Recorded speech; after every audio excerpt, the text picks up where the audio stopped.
तो वहीं एक और अहम खबर सामने आई दिल्ली से। दिल्ली में विधानसभा चुनाव होने हैं, फरवरी के आसपास जो है वो चुनाव होने हैं और उसी को लेकर एक सवाल ये भी था कि मौजूदा सरकार, आम आदमी पार्टी की सरकार, क्या गठबंधन में इस बार का चुनाव लड़ेगी? क्योंकि इंडिया गठबंधन की बहुत ज़्यादा जो है वो चर्चा रही थी। क्या इस बार जो है वो दिल्ली के चुनावों में कांग्रेस के साथ गठबंधन होगा? इस पर स्थिति अरविंद केजरीवाल द्वारा, आम आदमी पार्टी के संयोजक द्वारा स्थिति साफ कर दी गई है।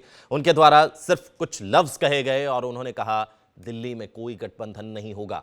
यानी कि आम आदमी पार्टी दिल्ली की तमाम सीटों पर अकेले चुनावी मैदान में उतरेगी। 10 साल से शासन जो है वो अरविंद केजरीवाल का, या ये कहें कि आम आदमी पार्टी का रहा है, उठापटक का दौर रहा है। और इस उठापटक के दौर में साफ हो चुका है, जो एक कयास लगाए जा रहे थे कि गठबंधन शायद हो सकता है कि आम आदमी पार्टी जो है वो चुनाव में गठबंधन कांग्रेस के साथ कर ले, लेकिन गठबंधन नहीं होने जा रहा है। अब अरविंद केजरीवाल ने एक गठबंधन के मुद्दे पर, वहीं दूसरी और कानून व्यवस्था के मुद्दे पर किस तरीके से आरोप अमित शाह पर लगाया। साफ तौर पर उन्होंने कहा कि गैंगस्टर्स को बढ़ावा, संरक्षण अमित शाह दे रहे हैं। क्या कुछ उनके द्वारा कहा गया, आइए सुनते हैं।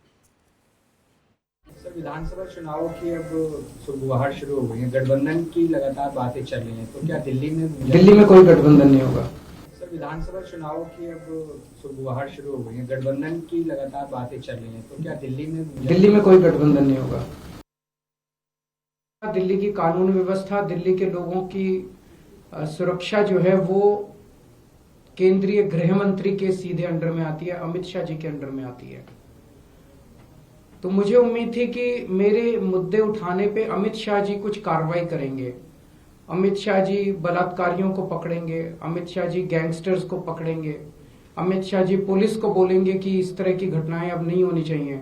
लेकिन इसकी बजाय हमने देखा कि कल मुझ पे हमला करवा दिया गया। मैं पदयात्रा में जा रहा था, मेरे ऊपर एक लिक्विड फेंका गया। वो लिक्विड हार्मलेस था, लेकिन वो हार्मफुल भी हो सकता था। कल हमारे एक एमएलए को गिरफ्तार कर लिया गया। उस एमएलए का कसूर ये था कि वो एमएलए भी इस किस्म के गैंगस्टर्स का विक्टिम था। उसके पास भी फिरौती की और अलग अलग तरह से गैंगस्टर्स की कॉल्स आ रही थी। एमएलए नरेश बालियान कपिल सांगवान उर्फ नंदू का विक्टिम है।